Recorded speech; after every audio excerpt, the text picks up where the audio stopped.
Good morning, students. This is Rajbinder Singh from Guru Nanak Public Senior Secondary School Raiya. ਬੱਚਿਓ ਆਪਾਂ +2 class ਦੀ general English ਕਰਦੇ ਪਏ। Book ਦਾ ਨਾਮ ਹੈਗਾ ਵਾ ਆ ਰੇਨਬੋ ਆਫ ਇੰਗਲਿਸ਼। ਆ rainbow of English poetry section ਕਰਦੇ ਪਏ ਆਪਾਂ। ਇੱਕ ਪੋਇਮ ਕੰਪਲੀਟ ਹੋ ਚੁੱਕੀ ਇਕੋਇੰਗ ਗ੍ਰੀਨ, ਤੇ ਤੁਸੀਂ ਸੈਂਟਰਲ ਆਈਡੀਆ ਵੀ ਉਹਦਾ ਕਰ ਚੁੱਕੇ ਆ। ਅੱਜ ਸਾਡੀ ਪੋਇਮ ਆ ਗਈ ਦੂਸਰੇ ਨੰਬਰ ਵਾਲੀ, prayer of the Woods. Woods ਹੁੰਦੇ ਜੰਗਲ। ਵੁੱਡ ਜਿੱਦਾਂ ਮਤਲਬ ਲੱਕੜ ਨਾਲ ਰਿਲੇਟਡ ਹੀ ਆ। ਵੁੱਡ ਹੁੰਦੇ ਜੰਗਲ, ਰੁੱਖ ਵਗੈਰਾ ਕਹਿ ਸਕਦੇ ਆਪਾਂ। ਰੁੱਖ ਕੀ ਦੁਆਵਾਂ ਕੀ ਦੁਆਵਾਂ ਨਹੀਂ, ਕੀ ਸਾਡੇ ਅੱਗੇ ਪ੍ਰੇ ਕਰਦੇ ਪਏ ਆ। ਠੀਕ ਹੈ, ਹੁਣ ਇਹ ਕਿਸ ਦੇ ਦੁਆਰਾ ਲਿਖੀ ਆ? ਅਨੋਨੀਮਸ। ਅਨੋਨੀਮਸ ਹੁੰਦਾ ਵਾ ਜਿਹਦੇ ਬਾਰੇ ਕੋਈ ਅਤਾ ਪਤਾ ਨਾ ਹੋਵੇ। ਵੀ ਕਿਤਿਓਂ ਇਹ ਹੋ ਸਕਦਾ ਵੀ ਆ ਜਿੰਨੀਆਂ ਵੀ ਲਾਈਨਾਂ ਸੀ ਕਿਤਿਓਂ ਸਾਨੂੰ ਲੱਭ ਗਈਆਂ ਵਾ, ਕੋਈ ਸੋਸ਼ਲ ਮੀਡੀਆ ਤੋਂ ਲੱਭ ਸਕਦੀਆਂ ਵਾ, ਕਿਸੇ ਬੁੱਕ 'ਚੋਂ ਲੱਭ ਗਈਆਂ। ਲੇਖਕ ਦੇ ਬਾਰੇ ਸਾਨੂੰ ਕੁਝ ਨਹੀਂ ਪਤਾ, ਤਾਂ ਕਰਕੇ ਆਪਾਂ ਆਹ ਵਰਡ ਵਰਤਦੇ ਹਾਂ, ਅਨੋਨੀਮਸ। ਜਿੱਦਾਂ ਪਿਛਲੀ ਕਵਿਤਾ ਜਿਹੜੀ ਇਕੋਇੰਗ ਗ੍ਰੀਨ, ਉਹਦਾ ਵਿਲੀਅਮ ਬਲੇਕ ਕਵੀ ਪਤਾ ਸੀ ਨਾ ਵੀ ਉਹਦਾ ਹੱਕ ਹੀ ਉਸ ਕਵਿਤਾ 'ਤੇ। ਹੁਣ ਇਸ ਕਵਿਤਾ 'ਤੇ ਕਿਹਦਾ ਹੱਕ ਸਾਨੂੰ ਕੁਝ ਨਹੀਂ ਪਤਾ। ਹੁਣ ਇਹਦੇ ਵਿੱਚ ਕੀ ਕਿਹਾ ਗਿਆ? ਕੀ ਪ੍ਰੇ ਕਰਦੇ ਜੰਗਲ, ਰੁੱਖ ਸਾਨੂੰ ਕੀ ਕਹਿੰਦੇ ਨੇ? ਸਾਡੇ ਅੱਗੇ ਕੀ ਉਹ ਝੋਲੀ ਅੱਡ ਕੇ ਕੀ ਕਹਿੰਦੇ ਪਏ ਨੇ? ਕਹਿੰਦੇ ਆ, I am the heat of your hearth. Hearth ਹੁੰਦਾ ਚੁੱਲ੍ਹਾ। On the cold winter nights, ਕਹਿੰਦੇ ਆ ਵੀ ਅਸੀਂ ਨਿੱਘ ਆ, ਸੇਕ ਆ ਚੁੱਲ੍ਹਿਆਂ ਦਾ ਠੰਡੀਆਂ ਸਰਦ ਰਾਤਾਂ ਵਿੱਚ। ਵੀ ਲੱਕੜ ਤੋਂ ਹੀ ਤਾਂ ਅੱਗ ਬਲਦੀ ਅਤੇ ਸੇਕ ਪੈਦਾ ਹੁੰਦਾ, ਅਤੇ ਸੇਕ ਦੀ ਠੰਡੀਆਂ ਰਾਤਾਂ 'ਚ ਲੋੜ ਵੀ ਹੁੰਦੀ ਹੈ। ਉਹ ਜੰਗਲ ਕੀ ਕਹਿੰਦੇ ਪਏ, ਰੁੱਖ ਕੀ ਕਹਿੰਦੇ ਪਏ ਆ? I am the heat of your hearth on the cold winter nights, the friendly shade screening you from the summer sun. ਗਰਮੀਆਂ ਦੇ ਵਿੱਚ ਜਦੋਂ ਬੜਾ ਸੇਕ ਹੁੰਦਾ ਸੂਰਜ ਦਾ, ਉਦੋਂ ਇੱਕ ਦੋਸਤੀ ਵਾਲੀ ਛਾਂ ਕਰਦੇ ਨੇ। ਵੀ ਇੱਕ ਇੱਦਾਂ ਦੀ ਛਾਂ ਸਾਨੂੰ ਮਿਲਦੀ ਆ ਵੀ ਜਿੱਦਾਂ ਸਾਨੂੰ ਬੜੀ ਰਾਹਤ ਮਿਲਦੀ ਉਸ ਛਾਂ ਦੇ ਨਾਲ। ਦੇਖੋ ਇੱਥੇ ਦੋ ਗੱਲਾਂ ਕਹੀਆਂ। ਸਰਦੀਆਂ ਦੇ ਵਿੱਚ ਰੁੱਖ ਜਿਹੜੇ ਆ, ਵੁੱਡਸ ਜੰਗਲ ਜਿਹੜੇ ਆ, ਉਹ ਸਾਨੂੰ ਇੱਦਾਂ ਦੀ ਚੀਜ਼ ਪ੍ਰੋਵਾਈਡ ਕਰਦੇ ਜਿਹਦੇ ਨਾਲ ਸਾਨੂੰ ਨਿੱਘ ਮਿਲਦਾ। ਗਰਮੀਆਂ ਦੇ ਵਿੱਚ ਰੁੱਖ ਸਾਨੂੰ ਇਸ ਤਰ੍ਹਾਂ ਦੀ ਚੀਜ਼ ਪ੍ਰੋਵਾਈਡ ਕਰਦੇ ਜਿਹਦੇ ਨਾਲ ਸਾਨੂੰ ਤਪਦੀ ਹੋਈ ਧੁੱਪ ਤੋਂ ਰਾਹਤ ਮਿਲਦੀ ਆ। ਸ਼ੇਡ ਪ੍ਰੋਵਾਈਡ ਕਰਦੇ, ਛਾਂ ਪ੍ਰੋਵਾਈਡ ਕਰਦੇ।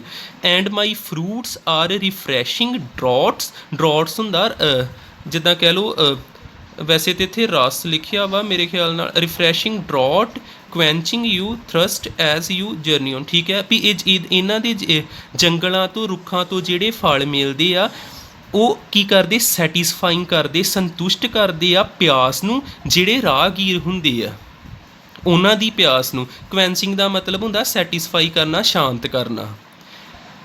ਆਈ am the beam that hold your house. Beam ਆਪਾਂ ਕਹਿ ਸਕਦੇ ਹਾਂ ਜਿੱਦਾਂ ਲੰਬੀ ਲੱਕੜ ਨੂੰ ਕਹਿ ਸਕਦੇ ਹਾਂ, ਜਿੱਦਾਂ ਪੰਜਾਬੀ 'ਚ ਬੱਲੀ ਕਹਿੰਦੇ ਨੇ ਉਹਨੂੰ, ਬਾਲਾ ਕਹਿ ਸਕਦੇ ਕੋਈ ਆਪਾਂ।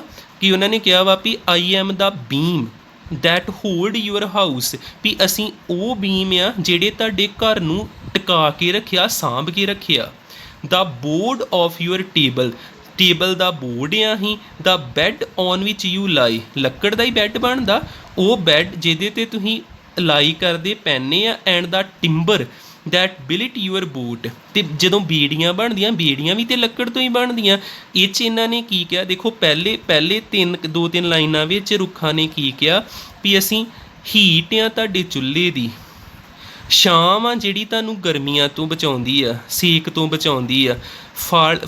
ਸਾਡੇ ਫਲ ਜਿਹੜੇ ਆ ਤੁਹਾਡੀ ਪਿਆਸ ਬੁਝਾਉਂਦੇ ਆ। ਫਿਰ ਉਹਨਾਂ ਨੇ ਕਿਹਾ ਵੀ ਤੁਹਾਡੇ ਘਰ ਨੂੰ ਅਸੀਂ ਸਾਂਭ ਕੇ ਰੱਖਿਆ ਲੱਕੜ ਦੇ ਰੂਪ ਦੇ ਵਿੱਚ। ਟੇਬਲ ਦਾ ਬੋਰਡ ਵੀ ਲੱਕੜ ਦਾ ਵਾ, ਬੈੱਡ ਜਿਹੜਾ ਉਹ ਵੀ ਲੱਕੜ ਦਾ ਵਾ, ਟਿੰਬਰ ਜਿਹੜੀ ਬੇੜੀ ਬਣੀ ਆ ਉਹ ਵੀ ਲੱਕੜ ਦੀ ਬਣੀ ਆ। ਫਿਰ ਅੱਗੇ ਹੁਣ ਕੀ ਕਹਿੰਦੇ ਆ? I am the handle of your ਹੋਏ ਹੁੰਦੀ ਕਈ ਦਾ ਅਸੀਂ ਹੈਂਡਲ ਆ, ਉਹ ਵੀ ਲੱਕੜ ਦਾ ਬਣਿਆ। ਡੋਰ ਆਫ ਯੂਅਰ ਹੋਮਸਟੈਡ ਫਾਰਮ ਹੀ ਹੁੰਦਾ ਵਾ। ਤੁਹਾਡੇ ਹੋਮਸਟੈਡ ਦਾ ਡੋਰ ਆ ਦਰਵਾਜ਼ਾ ਵੀ ਲੱਕੜ ਦਾ ਬਣਦਾ। ਦਾ ਵੁੱਡ ਆਫ ਯੂਅਰ ਕ੍ਰੇਡਲ, ਕ੍ਰੇਡਲ ਹੁੰਦਾ ਪੰਗੂੜਾ, ਜਿਹੜੇ ਪੰਗੂੜੇ 'ਚ ਬੱਚਾ ਪੈਂਦਾ ਏ ਉਹ ਵੀ ਲੱਕੜ ਦਾ ਬਣਿਆ ਅਤੇ ਉਹ ਵੀ ਜੰਗਲਾਂ ਤੋਂ ਮਿਲੀ ਸਾਨੂੰ। And the shell of your coffin, ਕਫਨ ਵੀ ਜਿਹੜਾ ਜਿਹ 'ਚ ਮੌਤ ਤੋਂ ਬਾਅਦ ਪਾਉਂਦੇ ਨੇ ਉਹ ਵੀ ਲੱਕੜ ਦਾ ਬਣਿਆ ਅਤੇ ਉਹ ਵੀ ਜੰਗਲਾਂ ਤੋਂ ਮਿਲੀ ਸਾਨੂੰ।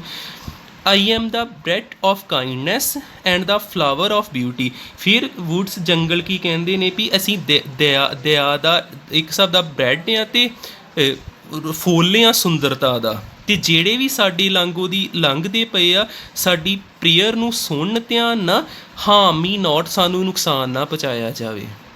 ਦੇਖੋ ਇਹ 'ਚ ਸਾਰੇ 'ਚ ਇਹ ਗੱਲ ਕਲੀਅਰ ਕੀਤੀ ਆ ਵੀ ਕਿੰਨਾ ਰੋਲ ਆ ਰੁੱਖਾਂ ਦਾ ਸਾਡੀ ਲਾਈਫ ਦੇ ਵਿੱਚ।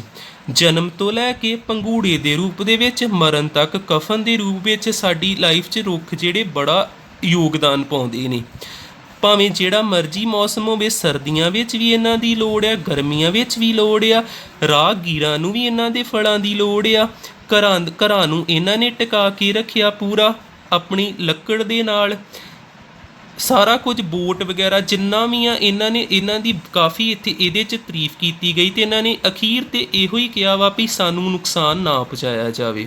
ਠੀਕ ਹੈ, ਥੈਂਕ ਯੂ। ਇੱਕ ਵਾਰ ਪੂਰਾ ਫਿਰ ਤੁਸੀਂ ਦੇਖ ਲਿਓ ਇਹਨੂੰ ਮਨ ਲਾ ਕੇ, ਅਤੇ ਨਾਲ ਜਿਹੜੇ ਮੀਨਿੰਗ ਆ ਇਹ ਵੀ ਕੀ ਕਰਿਓ ਤੁਸੀਂ ਇੱਦਾਂ ਲਿਖ ਲਿਓ। ਹਰਥ ਦਾ ਮਤਲਬ ਕੀ ਹੁੰਦਾ, ਡਰੌਟ, ਕੁਐਂਚਿੰਗ ਹੋਏ, ਹੋਮਸਟੈਡ, ਕ੍ਰੇਡਲ, ਕਫਨ, ਇਹਨਾਂ ਦੀ ਪੰਜਾਬੀ ਮੈਂ ਦੱਸ ਚੁੱਕਿਆ ਵਾ। ਤੁਸੀਂ ਇੱਥੇ ਵਰਡ ਅਤੇ ਮੀਨਿੰਗ ਪਾ ਕੇ ਕਾਪੀ ਦੇ ਉੱਪਰ ਆਹ ਚੀਜ਼ ਲਿਖ ਲਿਓ ਅਤੇ ਨੈਕਸਟ ਡੇ ਮੈਂ ਸੈਂਟਰਲ ਆਈਡੀਆ ਇਹਦਾ ਤੁਹਾਨੂੰ ਦੇ ਦੂੰਗਾ। ਥੈਂਕ ਯੂ ਜੀ।